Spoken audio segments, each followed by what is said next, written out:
Olá, pessoal, tudo bem? Nós vamos estudar a unidade 5 do nosso livro de ciências, que se encontra a partir da página 71, Conservação dos solos.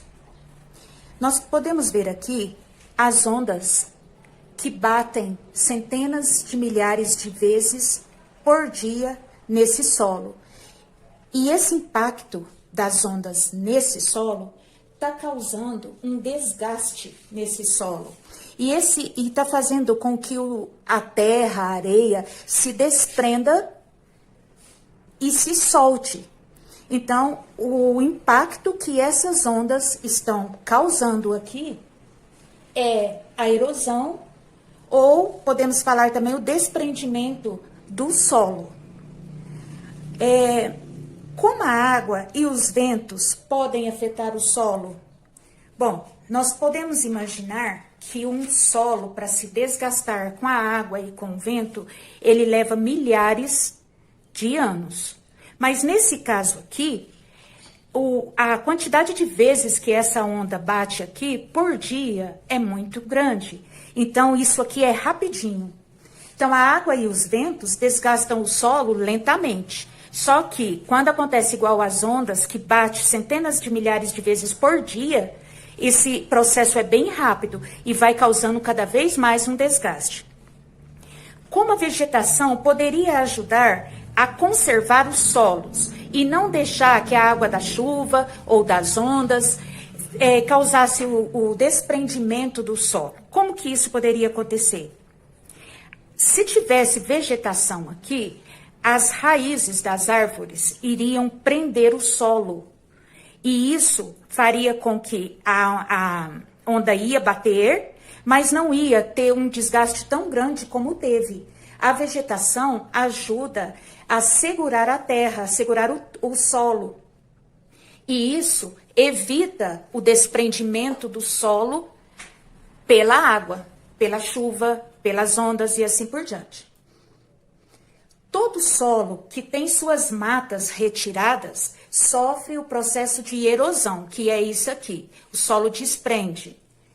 E esse desprendimento é causado pelo vento e pelas chuvas. Pode ser rápido e pode ser lento, dependendo. Se for só de chuva, por exemplo, e for uma chuva branda, é um processo lento. É necessário várias chuvas para que aconteça o desprendimento do solo. Mas quando tem a mata, esse desprendimento quase nunca acontece.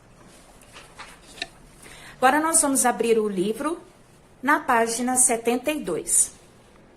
Ao passar por uma estrada, você já observou morros que tiveram a vegetação retirada, ficando descobertos? O que pode acontecer com esses locais? Então, antes tinha vegetação, depois houve um desmatamento. O que pode acontecer com esse local que antes tinha mata e agora não tem mais? Pode haver o quê? Um deslizamento. A gente sempre está vendo na televisão deslizamento de morros, causando vários acidentes em rodovia, ou as casas que são construídas nos morros, quando a chuva vai causando o deslizamento da terra, essas casas que foram construídas nesses morros, elas caem, elas se soltam, matando muitas pessoas. A gente sempre vê isso daí na televisão. E isso foi porque antes havia uma mata lá e foi retirada para construir essas casas. E isso fez com que o solo ficasse meio solto. Então, todas as vezes que chove, ele se desprende um pouquinho. E se a chuva for forte, ele desprende totalmente, causando vários acidentes.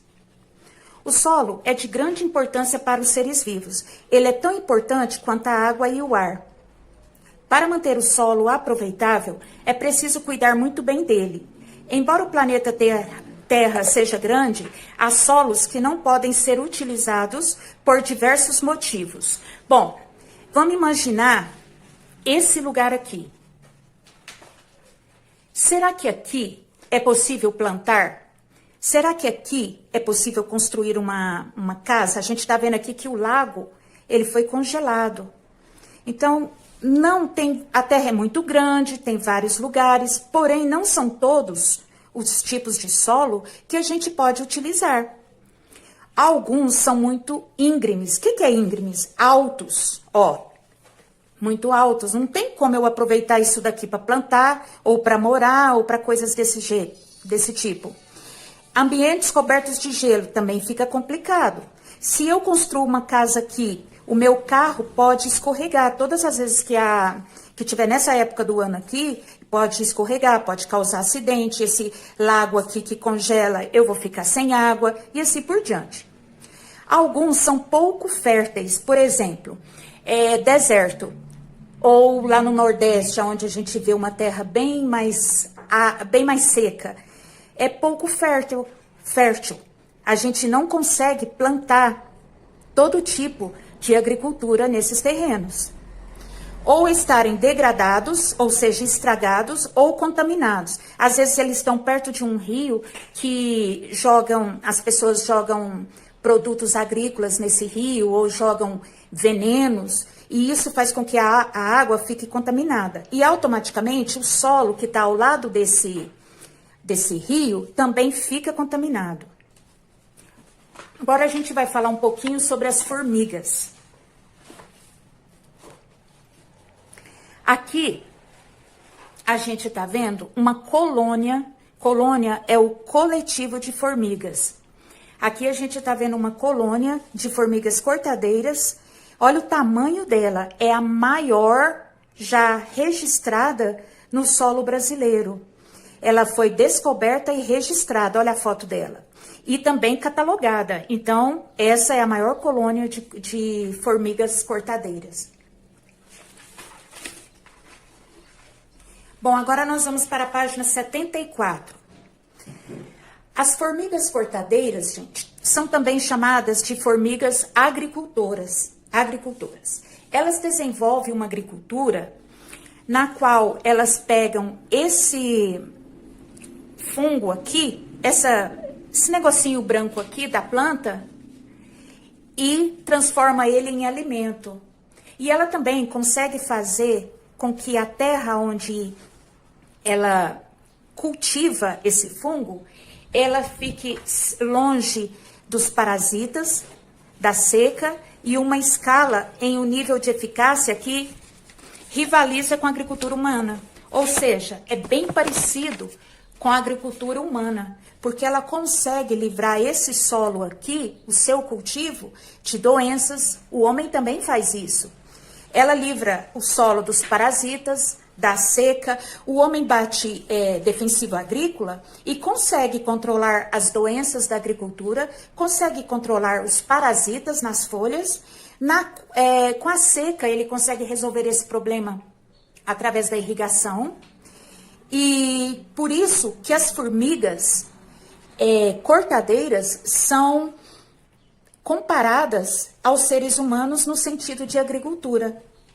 Eu espero que vocês tenham entendido e é isso aí que a gente tem para hoje. Um beijo.